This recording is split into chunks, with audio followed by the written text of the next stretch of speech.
ఇంతకు ఆ లేఖ జీవించి ఉన్నప్పుడు ఆ తల్లికి చేరిందో లేదో తెలియదు.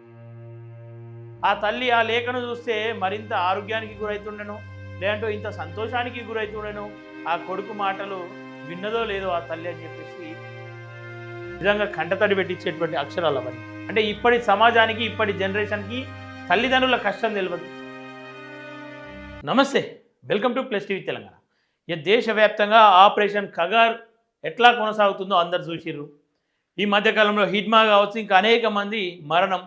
ఇక కేంద్ర కమిటీ సభ్యులు ఒక్కొక్కరుగా కొంతమంది లొంగిపోతూ ఉంటే ఇంకొంతమంది చనిపోతూ ఉన్నారు. కొన్నేమో ఎన్కౌంటర్ల పేరిట బూటకప్ ఎన్కౌంటర్లు అని చెప్పేసి కొంతమంది, అవి ఎన్కౌంటర్లే అని చెప్పేసి ఇంకొంతమంది, ఎన్కౌంటర్ల పేరిట హత్యలు చేస్తూ ఉన్నారని ఇంకొంతమంది, ఇట్లా చర్చలు నడుస్తూ ఉన్నాయి. ఏదేమైనప్పటికీ మావోయిస్టు అగ్రనేత కేంద్ర కమిటీ సభ్యులు గణేష్ అలియాస్ హనుమంత్ ఎన్కౌంటర్లో మరణించిన సంగతి అందరికీ తెలిసిందే. తెలంగాణ వాసి, నల్గొండ ప్రాంతానికి చెందినటువంటి వ్యక్తి.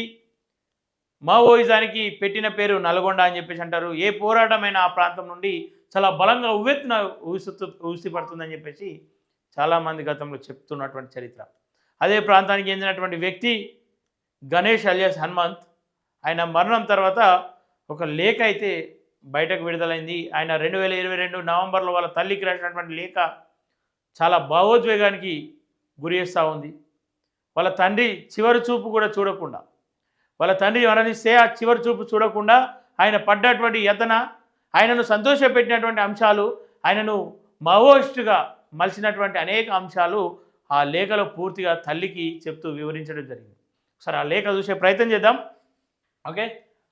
పాక హనుమంత్ గణేష్ 2022 నవంబర్లో తల్లికి రాసిన ఉత్తరం. డిసెంబర్ 22న ఒడిశాలో కంతమల్ అటవీ ప్రాంతంలో పోలీసులు హత్య చేసిన మావోయిస్టు కేంద్ర నాయకులు పాక హనుమంత్ అముద్రిత రచన ఇది. ఆయన మరణాంతరం అభ్యమైంది. 2022 సెప్టెంబర్లో తన తండ్రి మరణించడాన్ని వార్త విని ఆయన ఈ రచన చేసినట్లు ఇందులోని ఆధారాలను బట్టి తెలుస్తుంది. ఆయన తల్లి కూడా ఆ తర్వాత దుర్భర దరిద్ర్యంలో, అనారోగ్యంతో, వయోభారంతో మరణించింది. అంటే వాళ్ళ తల్లి కూడా, ఆయన అంటే వాళ్ళ కుటుంబ నేపథ్యం అది అన్నట్టు. నేపథ్యం మీన్స్ వాళ్ళ కుటుంబ పరిస్థితులు అట్లాంటివి. చాలా కటిక పేదరికం, రోగాలు, సరైన వైద్యం ఉండదు, సరైన తిండి ఉండనటువంటి కుటుంబం వల్ల ఒక కేంద్ర కమిటీ సభ్యుడిగా ఉన్నటువంటి గణేష్ తండ్రి మరణం, అలాగే తల్లి మరణం కూడా చాలా బాధాకరం అని చెప్పేసి ఇలా చెప్తా ఉన్నారు. మరణించింది. ఇంతకు ఆ లేఖ జీవించి ఉన్నప్పుడు ఆ తల్లికి చేరిందో లేదో తెలియదు. కొడుకు ఉత్తరంలో సుదీర్ఘ నిరీక్షణ భారం నుంచి ఆమెకు సత్వన కుదిరిందో లేదో తెలియదు. ఆయన మరణ సందర్భంలో కూడా ఒక ప్రముఖ దినపత్రిక దీన్ని ప్రచురించకుండా తిరస్కరించినప్పటికీ పాఠాలకు అది చేరేలా భావిస్తుందని చెప్పేసి ఒక పత్రిక, ఆ పత్రిక పేరు ఎందుకు తర్వాత చూద్దాం, అందులో క్లియర్గా చెప్తా ఉన్నాం. నిజంగా ఆ కొడుకు తండ్రి చనిపోయినటువంటి బాధలో తల్లికి రాసినటువంటి లేఖ ఆ తల్లికి చేరిందో లేదో. ఆ తల్లి ఆ లేఖను చూస్తే మరింత ఆరోగ్యానికి గురైతుండెను, లేదంటే ఇంత సంతోషానికి గురైతుండెను. ఆ కొడుకు మాటలు విన్నదో లేదో ఆ తల్లి అని చెప్పేసి ఒక కవిత్వం రూపంలో రాసినటువంటి ఆ లేఖను మనం కూడా ఒకసారి వినే ప్రయత్నం చేద్దాం. ప్రియమైన అమ్మ, ఈ విషాద సమయం చాలా ఇలా వస్తుంది అనుకోలేదు. 90 సంవత్సరాల వయసులో నాన్న సెప్టెంబర్ 30, 2022న మనల్ని వదిలి వెళ్ళిపోయాడనే దుఃఖకరమైన సమాచారాన్ని పేపర్లో చూశాను. నేను మిమ్మల్ని విడిచి విప్లవ పదంలో అడుగుపెట్టాక నాన్న మరణ వార్తతో నాకు 4 దశాబ్దాల కిందటి విషయాలన్నీ గుర్తుకు వచ్చాయి. నీతో, నాన్నతో, మన కుటుంబ సభ్యులతో, ఊర్లో వాళ్ళతో గడిపిన రోజులన్నీ నా మనసులోకి వచ్చాయి. నేను విప్లవంలోకి రావడానికి ముందు మీ అందరి ప్రేమతో, వాత్సల్యంతో జీవించడం వల్లే ఇప్పుడు ఇలా నేను ఎంచుకున్న మార్గంలో నడవగలుగుతున్నా. అనిపించినప్పుడల్లా మీ అందరి మీద మరింత గౌరవం కలుగుతుంది. ముఖ్యంగా నాన్న నా కోసం, నా తోబుట్టువుల కోసం, మన ఇంటి కోసం ఎంతో కష్టపడ్డాడు. ఈ దేశంలో సగటు మానవులందరూ అలా జీవిస్తున్నవారే. అందులోని బాధ్యత, ప్రేమ, శ్రమ చేసే సుగుణం చాలా గొప్పదని చెప్పేసి అలా క్లియర్గా చెప్తా ఉన్నాడు. వాళ్ళ ఏదైతే తండ్రితో ఉన్నటువంటి సందర్భాలు, తల్లితో ఉన్నటువంటి సందర్భాలు, గ్రామంలో ఉన్నటువంటి వ్యక్తులతో అలాతో మంచి చెల్లు పంచుకున్నటువంటి సందర్భాలని గుర్తు చేస్తుందని చెప్పేసి ఇలా చాలా భావోద్వేగంగా, అంటే రాతల్లో కనిపించినటువంటి భావోద్వేగం మన మనసులో చదివినప్పుడు నిజంగా కంటతడి పెట్టించేటువంటి అక్షరాలు అవన్నీ. చిన్నప్పుడు మా తాత పుల్లయ్య, నాయనమ్మ పెద్దమ్మ ఒడిలో ఆటలాడుకున్న రోజులు నా బాల్యమంతా సజీవమైనవి. నాన్న మూట కొట్టి పొలం చెలక దున్ని పెంట కొట్టి విత్తనాలు వేసి పంటలు పండించేవాడు కదా. ఆయన చేసిన కష్టమంతా నీదే. మీ ఇద్దరి కడు బీదతనంలో మమ్మల్ని సాధడానికి అప్పులు చేసి ఎన్ని కష్టాలు పడ్డారు కదా. అంత శ్రమ చేసిన ఆ రోజుల్లో మన కుటుంబం అంతా పస్తులు ఉన్న రోజులు ఉన్నాయి. నాకు అవన్నీ చెరగని జ్ఞాపకాలే. ఈ దేశంలో మనలాంటి ఎన్నో కుటుంబాలు అట్లా బ్రతుకుతున్నవే. మీరు కడుపు కట్టుకొని మమ్మల్ని సాధిన తీరు నాకు ఎప్పుడు గుర్తుకు వస్తుంటుంది. తల్లిదండ్రులందరూ ఎవరైనా ఎక్కడైనా ఇట్లాగే ఉంటారని నాకు ఆ తర్వాత చాలాసార్లు అనుభవంలోకి వచ్చింది. అంత కష్టంలో కూడా మీకు భవిష్యత్తుపై గొప్ప ఆశ ఉండేది. బహుశా మన సొంత జీవితంలో మీరు చూసిన ఆశే నాకు మానవాళి మీద, ఈ దేశ చరిత్ర మీద ఆశావాదంగా మారింది కావచ్చు. అందుకే నీవు నాన్న ఆ రోజుల్లో చెప్పిన మాటలు నేను ఎప్పటికీ మరవలేనని చెప్పేసి, వాళ్ళ కుటుంబం నేపథ్యం కావచ్చు, వాళ్ళ తల్లిదండ్రుల కష్టాన్ని చూసి ఆయన చలించిన తీరును కావచ్చు, వాళ్ళు పస్తులు ఉన్న రోజులను ఈ లేఖలో గుర్తు చేసుకుంటాం. దాంట్లో భాగంగా ఇంకా అంటే కొడుకుల పైన తల్లిదండ్రులకు ఉండేటువంటి ప్రేమ నాదే కాదు, ప్రతి తల్లిదండ్రుల ప్రేమ అట్లే ఉంటుందని చెప్పేసి అనేక సార్లు నేను ఇంకో సందర్భాల్లో చూశానని చెప్పేసి అందులో ఎంత అంటే చాలా సున్నితంగా, చాలా బాధాకరంగా, అంటే ఇప్పటి సమాజానికి, ఇప్పటి జనరేషన్కి తల్లిదండ్రుల కష్టం తెలియదు. అసలు తల్లిదండ్రులు కష్టపడతా ఉంటే ఆ కష్టంలో సాయం చేయాలన్న ఆలోచనలు ఉండదు. ఇంకా అనేకం ఇప్పటి జనరేషన్కి అయితే అసలు బాధలు తెలియదు, బాధ్యతలు తెలియదు. కేవలం వాళ్ళ చదువుకోమని చెప్పేసి తల్లిదండ్రులు వేలకు ఖర్చు పెడుతున్నప్పటికీ కూడా సమాజం పైన అవగాహన ఉండదు, చదువు పైన అవగాహన ఉండదు, ఇష్టానుసారంగా బ్రతుకుతారు. ఆ రోజుల్లో ఆయన చదివిన చదువుకు, ఆయన చెప్పే మాటలకు చాలా అద్భుతమైన విశ్లేషణ ఇది. ఇంటి పెద్ద కొడుకుగా నా పైన మీరు చూపిన అమితమైన ప్రేమ, వాత్సల్యం, నమ్మకం నన్ను నా విప్లవ పదంలో సదా రాటు తేలుతున్నాయని చెప్తాను. ఇంటి పెద్ద కొడుకు పైన ప్రతి తల్లిదండ్రులు, అంటే ఈ ఇంటిని రేపు ఫ్యూచర్లో తండ్రి ఉన్నా లేకున్నా, తల్లి ఉన్నా లేకున్నా ఒక దారిలో నడిపించేది పెద్ద కొడుకే అని చెప్పేసి ప్రతి గ్రామంలో, ప్రతి కుటుంబంలో ఉండేటువంటి అలవాటే అదంతా కూడా. ప్రతి కుటుంబంలో ఇదే కొనసాగుతూ ఉంటుంది. పెద్ద కొడుకు పైన అమితమైన ప్రేమ, నమ్మకం అని చెప్పేసి. ఆ రోజుల్లో నేను చదువుకోవడానికి మన ఊరు నుండి నల్గొండ టౌన్కు వెళ్ళడానికి బస్సు కిరాయికి కూడా డబ్బులు లేకపోతే నీవు 2 రోజులు నాట్ల కూలికి పోయి తెచ్చి ఇచ్చిన డబ్బులతో నేను బయలుదేరాను. నేను పై చదువులు చదివి ఏదైనా కొలువు చేసి కుటుంబాన్ని సాదుతానని మీరు అందరూ అమ్మా నాన్నలాగే అనుకున్నారు. కానీ నేను విప్లవ మార్గం ఎంచుకున్నాను. అయితే నేను ఆ బాధ్యతల నుండి తప్పుకోలేదని, సరైన దారిలోనే ఉన్నానని మీరు ఆ తర్వాత అయినా అర్థం చేసుకున్నారని తెలిసి చాలా సంతోషించాను. అంటే చదివిస్తున్న కొడుకు ఖచ్చితంగా కొలువు చేస్తాడు, కొలువు చేసి తల్లిదండ్రులు దాస్తాడు, మన కుటుంబాన్ని మంచి దారిలో పెడతాడని చెప్పేసి ప్రతి తల్లిదండ్రి కలగంటారు. అదే మాదిరిగా మీరు కూడా కలగన్నారమ్మా. కానీ నేను విప్లవోద్యమాన్ని ఎంచుకున్న కొద్ది రోజులు బాధపడ్డప్పటికి కూడా నా దారి సరైన దారేనని చెప్పేసి ఆ దారిలో నడవడాన్ని చూసి మీరు సంతోషిస్తూ ఉన్నారని నేను కొందరి సమాచారం ద్వారా తెలుసుకున్న, చాలా సంతోషపడతా ఉన్నా అని ఆయన మనసులో మాట అందులో రాస్తూ ఉన్నాను. నేను ప్రాథమిక చదువులు చదువుతున్న రోజుల్లో తాత పుల్లయ్య తను 40వ దశకంలో నల్గొండ జిల్లాలో జరిగిన సాయుధ రైతాంగ పోరాటంలో పాల్గొన్న అనుభవాలను చెప్పేవాడు. ఆ రోజుల్లో గ్రామాల్లో కొనసాగుతున్న దొరల దౌర్జన్యాలను, దోపిడీ పీడనలను, వెట్టి చాకిరిని ఆయన కళ్ళకు కట్టినట్టుగా చెప్పేవాడు కదా. ఆనాడు కమ్యూనిస్టు గెరిల్లాలను అణచడానికి నైజాం పోలీసు బలగాలు, రజాకార్ల దాడులు, నెహ్రూ పటేల్ నాయకత్వంలోని భారత సైన్యం నల్గొండ జిల్లాను ఎట్లా చుట్టుముట్టినవో చెప్పేవాడు. గ్రామాలలో పేదల ఇళ్ల దహనం, లూటీలు, దౌర్జన్యాలు, మహిళలపై కొనసాగించిన అత్యాచారాలు, ఒక్కొక్క ఘటనను వివరంగా చెప్పేవాడు. అంటే నల్గొండలో సాయుధ పోరాటం పట్ల ఉన్నటువంటి అవగాహన కావచ్చు, వాళ్ళ తాత పాల్గొన్నటువంటి సందర్భాలను, ఇంకా అలాగే వాళ్ళ నల్గొండలో జరిగినటువంటి దోపిడీలను వాళ్ళ తాత చెప్తా ఉంటే ఈయన కదిలిపోయినా అని చెప్పేసి చెప్పకనే చెప్తా ఉన్నాడు. మన పల్లెల్లో తాతలాగా తెలంగాణ రైతాంగ సాయుధ పోరాటంలో పాల్గొన్న అనుభవం ఉన్న పెద్దలు ఎంతోమంది ఉన్నారని నాకు కాస్త పెద్దయ్యాక తెలిసింది. అట్లాగే ఆనాటి విప్లవ వారసత్వాన్ని వేలాది మంది అమరుల త్యాగాలను ఎత్తిపడుతూ నక్సల్బరీ, శ్రీకాకుళ పోరాట యోధులు కొనసాగిస్తున్నారని తెలుసుకున్నాను. అంతగా తాత తన పోరాట అనుభవాలతో నా మీద చెరగని ముద్ర వేశాడు అని చెప్పి చెప్తాను. నక్సల్బరి ఆ మధ్య శ్రీకాకుళంలో నక్సల్బరి పోరాటం కొనసాగుతుందని చెప్పేసి ఏదైతే దొరల అణచివేతను కావచ్చు, వాళ్ళ శ్రమ దోపిడీని వీటన్నిటిని వ్యతిరేకిస్తూ అప్పటి బలగాలు మొత్తం ధనబలం ఉన్న వాళ్ళ వైపే ఉంటా ఉంటే ఆ నక్సల్బరి పోరాటం పుట్టిన సంగతి ఖచ్చితంగా అందరికీ తెలిసింది. వాస్తవాలను లోపల దాచే ప్రయత్నాలు చేస్తూ ఉన్నారు. అసలు మావోయిస్టులు ఎందుకు పుట్టారు, నక్సల్బరి ఎందుకు పుట్టింది, ఎందుకని చెప్పేసి జమీన్ జంగల్ అని చెప్పేసి పోరాటం మొదలైంది, అది అందరికీ తెలిసిందే. కానీ వాస్తవాలను కప్పిదిప్పి ఇలా ఏదో కేసులు అయితే అని చెప్పేసి ఏదో ఇబ్బంది పడతారని చెప్పేసి దాన్ని దాచే ప్రయత్నాలు చేస్తూ ఉన్నారు. ఏదేమైనప్పటికీ మళ్ళీ కోరుకుంటా ఉన్నాం, కేంద్రం ఖచ్చితంగా మావోయిస్టులను చంపడం పని పెట్టుకోకుండా ఖచ్చితంగా వాళ్ళతో చర్చలు జరపాలని చెప్పేసి మరోసారి వేడుకుంటా ఉన్నాం. ఆయన మాటల వల్ల నా యవ్వన కాలంలో నేను సమాజంలో జరుగుతున్న దోపిడీ, అవమానాలను, అసమానతల గురించి సీరియస్గా ఆలోచించే అవకాశం కలిగింది. విప్లవ రాజకీయాలతో ప్రభావితమైన రాడికల్ విద్యార్థి సంఘంలో సభ్యుడిగా చేరి జిల్లా కమిటీలో ఉంటూ పనిచేశాను.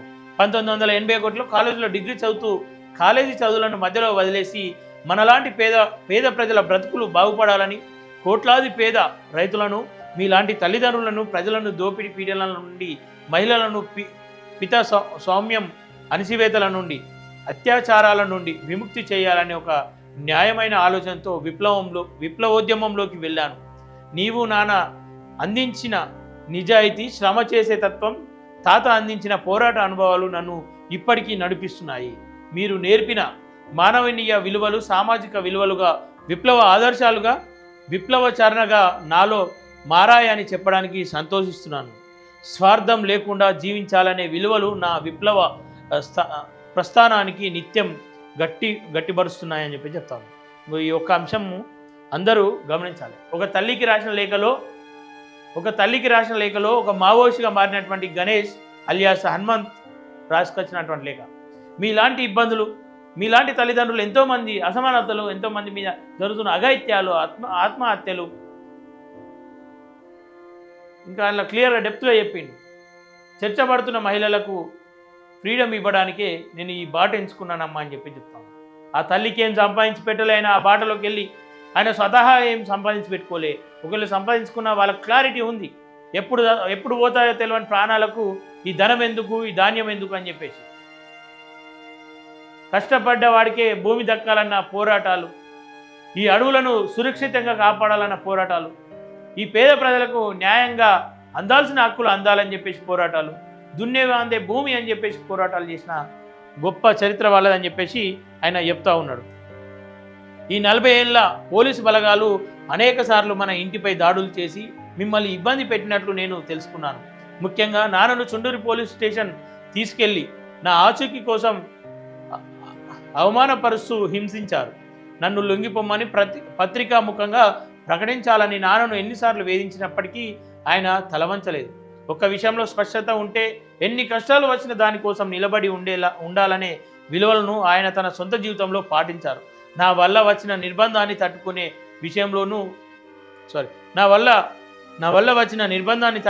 విషయంలోనూ కొనసాగించాడు. కార్మికులు, రైతులు, దళితులు, మహిళల విముక్తి కోసం విప్లవకారునిగా నా కొడుకు పనిచేయడాన్ని గర్వంగా భావిస్తున్నానని ధైర్యంగా చెప్పేవాడని తెలుసుకొని నేను ఉప్పొంగిపోయాను. మీ వంటి తల్లిదండ్రులు ఈ దేశంలో వేల లక్షల మంది ఉన్నారు. దేశవ్యాప్తంగా విప్లవోద్యమం పురోగమించడంలో మీలాంటి తల్లిదండ్రుల ఆంక్షలు కూడా భాగం. అలాంటి ఆలోచనలతోనే నాన్న తన తుదిశ్వాస వదిలి ఉంటాడని నేను ఊహించగలనని చెప్పి చెప్తా ఉన్నాను. ఎంతోమంది వేల లక్షల మంది తల్లిదండ్రులు అలాంటి కొడుకును కోల్పోయిన తల్లిదండ్రులు మీలాంటి వాళ్ళే అని చెప్పేసి ఆయన క్లియర్గా చెప్తా ఉన్నాడు. ఈరోజు అనేక మంది విప్లవకారులు తమ ప్రియమైన తల్లిదండ్రులను తోబుట్టిన వాళ్ళను తలుచుకోవడమే తప్ప కలుసుకోలేని విధంగా దోపిడీ రాజ్యం నిర్బంధం విధించింది. విప్లవకారులను హత్య చేయడానికి తహతలాడుతూ తలలకే కాదు మేం ధరించిన ఆయుధాలకు కూడా బహుమతులు ప్రకటించింది. అనేక కుట్రలు కుహాంతాలతో దేశవ్యాప్తంగా ఆల్అవుట్ వార్ కొనసాగిస్తుంది. బీహార్ జార్ఖండ్ మొదలుకొని దండకారణ్య, ఒడిశా, తెలంగాణ వరకు దాదాపు 7 లక్షల పోలీసులు, కమాండోలు, అర్ధ సైనిక బలగాలను మోహరించి కార్పొరేట్ సెక్యూరిటీని విస్తరింపచేస్తూ దేశవ్యాప్తంగా విప్లవోద్యమాన్ని 2022 వరకు సమూలంగా నిర్మూలించాలని ఆపరేషన్ సమాధాన్ పేరుతో బహుముఖ దాడులు కేంద్ర రాష్ట్ర ప్రభుత్వాలు చేపట్టాయి. అంటే ఆపరేషన్ కగార్ కంటే ముందు కూడా ఆపరేషన్ ఇలా క్లియర్గా వాళ్ళు చెప్తా ఉన్నారు. సైనికులతో కలిసి 7 లక్షలకు పైన సైనికులు కమాండోలు అర్ధ సైనిక బలగాలను మోహరించినాయని చెప్పి చెప్తా ఉన్నారు. ఆపరేషన్ సమాధాన్ అని చెప్పేసి 2022లోనే ఒక ప్రయత్నం జరిగింది, విఫలమైంది. మళ్ళీ 2025, 24, 26లో వచ్చే సంవత్సరం మార్చి 31 నాటికల్లా ముగిస్తా అని చెప్పేసి ఆపరేషన్ కగార్ మొదలుపెట్టింది. ఇవంతా కూడా వాళ్ళు అప్పుడే పసిగట్టారు, ఆల్రెడీ ప్రాణాలు పోతాయని పసిగట్టారు. ప్రాణాలను సైతం లెక్క చేయకుండా తుదిశ్వాస వరకు పోరాటం చేస్తామని ఇలా ప్రాణాలు అర్పించారు. పర్యటన ప్రాంతంలో ప్రజాస్వామిక అభ్యుదయ విప్లవ ప్రజా సంఘాల నాయకులపై మేధావులపై కేంద్రంలోని మోదీ ప్రభుత్వం అణిచివేత ప్రయోగిస్తున్నది. తెలంగాణ ప్రభుత్వంతో సహా వివిధ రాష్ట్ర ప్రభుత్వాలు కేంద్రంలో మిలాఖాన్ అర్బన్ నక్సలైట్ల పేర్లతో వాళ్లను నిర్బంధించాయి.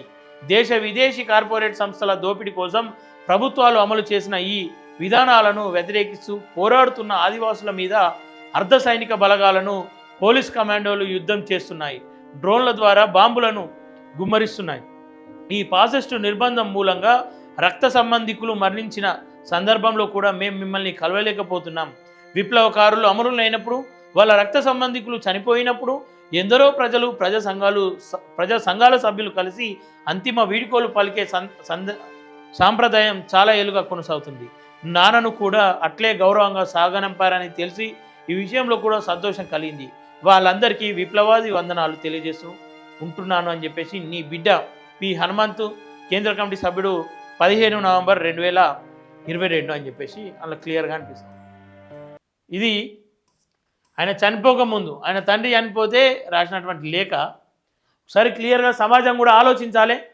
ఇలా నోరు తెరిచిన వాళ్ళపైన కేసులు పెట్టి వాళ్ళని నిర్బంధించే ప్రయత్నాలు చేస్తూ ఉన్నారు. ఇలా స్వాతంత్రం వచ్చినప్పటి నుండి కూడా ఇంకా ఎంతోమంది సొంత నిర్ణయాలు తీసుకోలేకుండా, సొంత ఆలోచనలు చేయకుండా జైల్లో మగ్గిపోతూ ఉన్నారు. చాలామంది గ్రామాల్లో మగ్గిపోతూ ఉన్నారు, కొంతమంది అడవిలో మగ్గిపోతూ ఉన్నారు, ఇంకొంతమంది షెడ్యూల్ 5లో వాళ్ళకు ఉండే హక్కులను వాళ్ళకు కాలరాస్తూ వాళ్ళని ఇబ్బందులు పెట్టే ప్రయత్నాలు చేస్తూ ఇలా అనేక మంది అడవి గుండెలపైన బూట్ల చప్పుడుతో నిండిపోయింది. సో దయచేసి ఆలోచించాలి. కేంద్ర ప్రభుత్వం కావచ్చు, రాష్ట్ర ప్రభుత్వాలు కావచ్చు, అందరూ కూడా ఒకసారి ఒక మంచి మనసుతో ఆలోచించాలి. ఇకనైనా చనిపోయిన వాళ్ళు చనిపోతూ ఉన్నారు, లొంగిపోయిన వాళ్ళు లొంగిపోతూ ఉన్నారు. ఇక మిగిలిన్నది ఎంతమంది? గుప్పెడు మంది. ఆ గుప్పెడు మంది కోసం గంపెడు మంది పోలీసులను అడవుల చుట్టూ దింపి ఇలా ప్రజాస్వామ్యంలో భయభ్రాంతులకు గురి చేస్తూ ఉన్నారు. ఇలా ప్రజల మధ్యలో ఉన్న వాళ్ళపైన అర్బన్ నక్సలైట్లు ముద్ర వేస్తూ ఉన్నారు. దేనికి ఇదంతా? ప్రశ్నించడమే తప్పని చెప్పేసి చెప్పకనే చెప్తున్నట్లు లేదు ఇదంతా. సో దయచేసి శాంతి చర్చలు జరపాలని చెప్పేసి గతంలో మాట్లాడినటువంటి గాదెన్నయ్యని అరెస్ట్ చేశారు. ఇక తర్వాత ఎవరు కూడా మాట్లాడొద్దని చెప్పేసి చెప్పకనే చెప్పినట్లు అందరూ మౌనం పాటిస్తూ ఉన్నారు. ఇక మాట్లాడేవాడే లేనప్పుడు, ఎదిరించేవాడే లేనప్పుడు బెదిరించేవాడిదే రాజమవుతుందని చెప్పిన మాటలు నిజమకపోతున్నాయి కాబోలు. కాక హనుమంతు ఆయన సంపాదించింది ఏంది? ఆయన అడవి బాట పట్టి ఆయన మావోయిస్టుగా మారి నల్గొండలో చదువుకోవడానికి వెళ్తే కేవలం బస్ ఛార్జీలు లేక వాళ్ళ తల్లి కూలి పనికి పోతే తప్ప వెళ్ళలేనటువంటి కట్టుక పేదరికం నుండి బయటకు వెళ్ళినటువంటి వ్యక్తి ఆయన తలుచుకుంటే ఆయన కుటుంబానికి పేదరికాన్ని రూపుమాపలేడా? నల్గొండలో 1000 కోట్లు పెట్టి ఒక విల్లా కట్టలేడా? ఒక్కసారి కోమటిరెడ్డి వెంకటరెడ్డికి ఫోన్ చేసి ఏం సంగతి అని చెప్పేసి ఒక్క ఫోన్ కాల్ చేస్తే 100 కోట్లు కుమ్మరించేవాడు కదా ఆయన కుటుంబానికి. కానీ ఆయన గుడిసె శిథిలావస్థలోకి వచ్చినటువంటి ఒక గుడిసె, ఆరోగ్యం బాగలేక మరణించినటువంటి తల్లిదండ్రులు, ఇట్లా అనేక ఇబ్బందుల మధ్యలో ఎవరి కోసం పోరాటం చేశారు? ఎందుకోసం పోరాటం చేశారు? ఆ పోరాటం వాళ్ళ ఇంట్లోకి వచ్చిందా, వాళ్ళ కడుపులోకి వచ్చిందా? ఈ విధంగా ఖచ్చితంగా అందరు ప్రజలు ఆలోచిస్తూ ఉన్నారు. సో దయచేసి కేంద్ర ప్రభుత్వం ఎన్కౌంటరే, చంపడమే ప్రధానమని కాకుండా ఖచ్చితంగా వాళ్ళతో చర్చలు జరపాలని చెప్పేసి చాలా బలంగా చెప్పే ప్రయత్నం చేస్తూ ఉన్నాం. దయచేసి చర్చలు జరపండి, మాట్లాడండి, శాంతిని నెలకొల్పండి. ఈ దేశ బిడ్డలు వాళ్ళంతా, ఈ దేశ పౌరులు వాళ్ళంతా ఏమీ నిస్వార్థంగా అడవిలోకి వెళ్ళి ఇలా మరణిస్తూ ఉన్నారు. వాళ్ళ శవాలు బయటకు వస్తూ ఉన్నాయి. పోలీసులు చనిపోయారు అని చెప్పేసి చెప్తా ఉన్నారు. అసలు అడవిలోకి వెళ్తేనే కదా పోలీసులు చనిపోయింది. గతంలో జరిగినటువంటి అనేక ఎన్కౌంటర్లో ఎదురు కాల్పులు జరిగినాయని చెప్పి చెప్తా ఉండే. అటు కొంతమంది పోలీసులు చనిపోతూ ఉండే, కొంతమంది మావోయిస్టులు చనిపోతూ ఉండే. ఇప్పుడు కేవలం మావోయిస్టులే ఎట్లా చనిపోతూ ఉన్నారు అంటే వాళ్ళ తూటాలకు పదును తగ్గిందా? కాదు కదా. ఎంత బూటకమైన ఎన్కౌంటర్లు అని చెప్పేసి క్లియర్గా అనిపిస్తూ ఉంది కదా. ఇవన్నీ వాళ్ళు అడుగుతూ ఉన్నారు. వీటికి సమాధానం చెప్పండి. ఆ చనిపోయిన పోలీసులు, ఆ చనిపోయిన కమాండర్లలో కాదు, మళ్ళీ మా బహుజన బిడ్డలే. వాళ్ళను ముందుస్తారు. వెనకాల పెద్ద పెద్ద లీడర్లు ఉంటారు, పెద్ద ఇక ఉంటుంది కదా. అందులో కూడా కులాలను చూస్తారు అంటే కొన్ని సందర్భాల్లో చూడాల్సి వస్తూ ఉంది. ఆయన సంపాదించిన ఆస్తి ఏంది? నల్గొండలో బిల్డింగ్ సంపాదించిండా? ఆయన గ్రామంలో ఏదన్నా బంగ్లాలు కట్టిండా? ఆయన గ్రామంలో ఏమన్నా ఆస్తులు కూడా కట్టిండా? ఏం లేవు. ఆయన సంపాదించిందల్లా రేపు ఆయన శవం ఇంటికి వస్తూ ఉందంట. ఆ శవాన్ని చూడడానికి వచ్చేటువంటి వేలాది మంది ప్రేమను ఆయన సంపాదించింది. ఆ ప్రాంతంలో పుట్టి పెరిగి ఆ ప్రాంతంలో ఉన్నటువంటి విప్లవాన్ని ఇలా దేశవ్యాప్తంగా చాటి చెప్పేయడమే ఆయన సంపాదించిన ఆస్తి. ఇలా జిల్లా కమిటీ నుండి కేంద్ర కమిటీ వాడుకు ఎదిగిండు కదా. ఆయన సంపాదించిన ఆస్తి ఏదైనా ఉంటే అదే. సో దయచేసి మరీ చెప్తా ఉన్నాం, మళ్ళీ చెప్తా ఉన్నాం, శాంతి చర్చలు జరపాలి అని చెప్పి చెప్తా ఉన్నాం. ఎవరైతే అడవి బాట పట్టిరో వాళ్ళు కూడా ఒకసారి ఆలోచించాలి. హై టెక్నాలజీలో బ్రతుకుతూ ఉన్నాం మనం. మీ జాడ కనిపెట్టడం పెద్ద సమస్య కాదు ఇప్పుడున్న బలగాలకు కావచ్చు, ఇప్పుడున్న ప్రభుత్వాలకు, ఇప్పుడున్న టెక్నాలజీకి. సో మీరు కూడా జనజీవన స్రవంతిలో కలిసిపోండి. అంటే మీరు జనం మధ్యలోనే ఉన్నారు, కానీ ఈ ప్రభుత్వం కోరుకుంటున్నటువంటి జనజీవన స్రవంతిలో కలిసిపోండి. కలిసి పోరాడదాం, కలిసి ప్రయత్నం చేద్దాం. మీలాంటి వాళ్ళు రాజకీయంగా ముందడుగు వేస్తే అనేక మంది దొంగ రాజకీయ నేతల భర్తం పట్టచ్చు, అనేక మంది ద్రోహులను మనం ఎండగట్టచ్చు. మీరు చేస్తున్నటువంటి పోరాటం ఏదైతే ఉందో అడవులను కాపాడాలి, భూములను కాపాడాలి, వనరులను కాపాడాలని, అది రాజకీయంగా మాత్రమే సాధ్యమవుతుంది ఇప్పుడున్న రోజుల్లో. కాబట్టి ఖచ్చితంగా మీరు లొంగిపోయి ప్రాణాలను కాపాడుకోవడానికి కాదు, రక్షించడానికి లొంగిపోండి అని చెప్పేసి ఈ సందర్భంగా కోరుకుంటూ చూస్తున్నాండి ప్లస్ టీవీ. థ్యాంక్ యూ ఎవరు.